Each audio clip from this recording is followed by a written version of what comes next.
Welcome back to Movies Lab. Today I will show you a movie from 2008 titled Valkyrie. Spoilers ahead. Sit back, relax, and enjoy the video.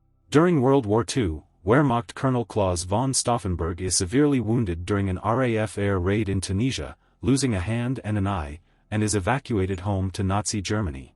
Meanwhile, Major General Henning von Tresckow attempts to assassinate Adolf Hitler by smuggling a bomb aboard the Führer's personal airplane. The bomb, however, is a dud and fails to detonate, and Tresckow flies to Berlin in order to safely retrieve it. After learning that the Gestapo has arrested Major General Hans Oster, he orders General Albrecht to find a replacement. After recruiting Stauffenberg into the German resistance, Albrecht presents Stauffenberg at a meeting of the secret committee which has coordinated previous attempts on Hitler's life. Stauffenberg is stunned to learn that no plans exist on the subject of what is to be done after Hitler's assassination. During a bombing raid on Berlin, he gets the idea of using Operation Valkyrie, which involves the deployment of the reserve army to maintain order in the event of a national emergency. The plotters carefully redraft the plan's orders so that they can dismantle the Nazi regime after assassinating Hitler. Realizing that only General Friedrich from the head of the reserve army can initiate Valkyrie, they offer him a position as head of the Wehrmacht in a post-Nazi Germany and request his support, but from declines to be directly involved.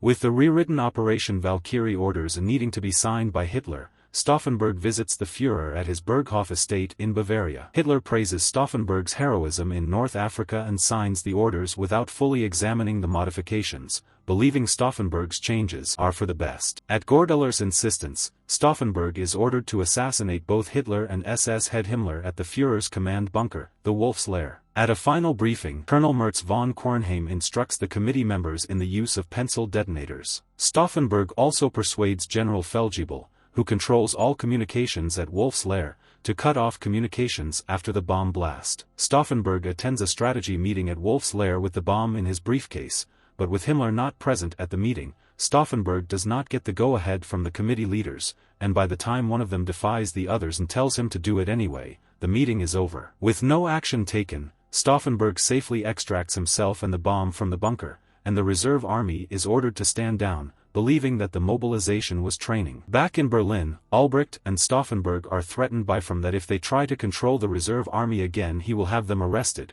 Stauffenberg goes to the committee to protest their indecisiveness and condemns Gordeller, who has been selected to be chancellor after the coup. When Gordeller demands that Stauffenberg be relieved, Beck informs him that the SS is searching for him and implores him to leave the country immediately. Stauffenberg and his adjutant Lieutenant Haften return to Wolf's Lair. To Stauffenberg's dismay, he discovers only after the timer has been activated that the conference is being held in an open-window summer barack, whereas the plotters had intended to detonate the bomb within the walls of the bunker for maximum damage. While his adjutant waits with the car, Stauffenberg places the briefcase with the bomb armed at the meeting as close to Hitler as possible.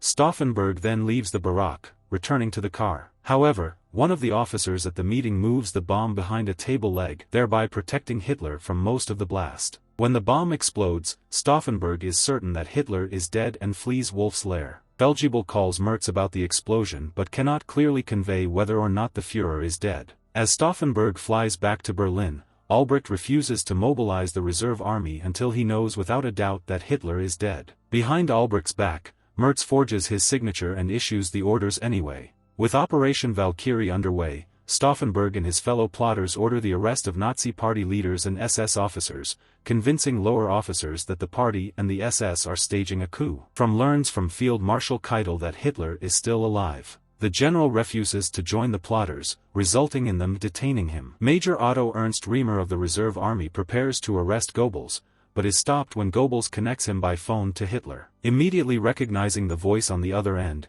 Riemer realizes that the reserve army has been duped. Rather than containing a coup, they have unwittingly supported it. SS officers are released and the plotters in turn are besieged inside the Bendler block. The headquarters staff flees, but the resistance leaders are arrested. In an ultimately vain effort to save himself, General from convenes an impromptu court-martial and sentences the conspirators to death, contravening Hitler's orders that they be kept alive. Given a pistol by from, Beck commits suicide. That night, the ringleaders are then executed by firing squad one by one. When his turn arrives, Colonel Stauffenberg's last act is to cry, "Long live sacred Germany." A brief epilogue informs that the conspiracy of July 20, 1944 was the last of 15 known assassination attempts on Hitler by Germans. It also mentions Hitler's suicide 9 months later and that Countess Nina von Stauffenberg and her children survived the war. The dedication at the memorial to the German resistance is then superimposed: "You did not bear the shame. You resisted. You bestowed an eternally vigilant symbol of change by sacrificing your impassioned lives for freedom, justice and honor." The end. Subscribe if you would like to see more summarized videos like this. Thank you for watching. See you in the next one. Take care.